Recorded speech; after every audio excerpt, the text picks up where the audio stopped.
মানুষ আঙ্গুর কিছুই নাই, আমরা কিচ্ছু করতে পারবো না। গাছের সাথে লটকাইছে, লটকানির পরে ওরা আগুন দিছে। তাকে যখন মাইরে হালাইছে তখন তার বাঁচার মতো পথ নাই, তখন তারা নবীজি দুষ লাগাইয়া মানুষের মধ্যে বিষায়া দিচ্ছে। একটা খালি বাটা মোবাইল চালাইছো, ফেসবুকে ইন্টারনেটকে আমরা কি করলো?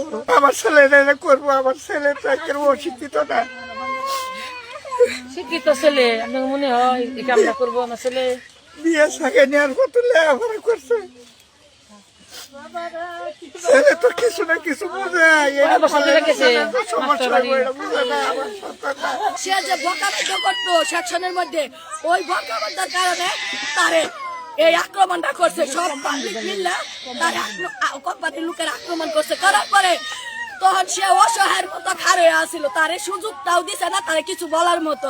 তারপরে ওরে মাইরা গাছের সাথে লটকাইছে, লটকানির পরে ওরে আগুন দিছে। আমরা ঢুকতাছি যে কোম্পানির মধ্যে বেজালটা হয়েছে, আমরা শুনছি, আমরা যা শুনছি যে হারা যদি অনেক জনগণ কইছে যে তারা যদি ভুল হয়েও থাকে, তারপরেও তারা একটা কিছু করতো বা চর দিত বা থাপড় দিত, দেওয়ার পরে পুলিশের কাছে দিত, দেওয়ার পরে পুলিশের আইনের মাধ্যমে তার বিচার করতো। কিন্তু জনগণ মিললে তো তার বিচার করা উচিত হয় নাই। তাকে যখন মাইরে হালাইছে তখন তার বাঁচার মতো পথ নাই, তখন তারা নবীজি দুষ লাগাইয়া তারে ওই যে জীবন হরিয়ে দিছে, মানে মানুষের মধ্যে বিষায়া দিচ্ছে।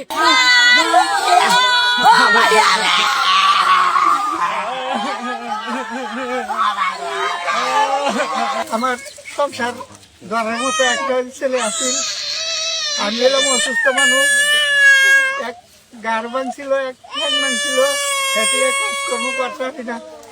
আমার এই বাচ্চারা এই যে চাকরি করে দিলে চাল ডাইলেন না, খাওয়াইছে, তা খাইছি। আমি, তার মা, তার ভাই, তার পরিবার, তার বাচ্চা, আমরা সবারই পাচ্ছি।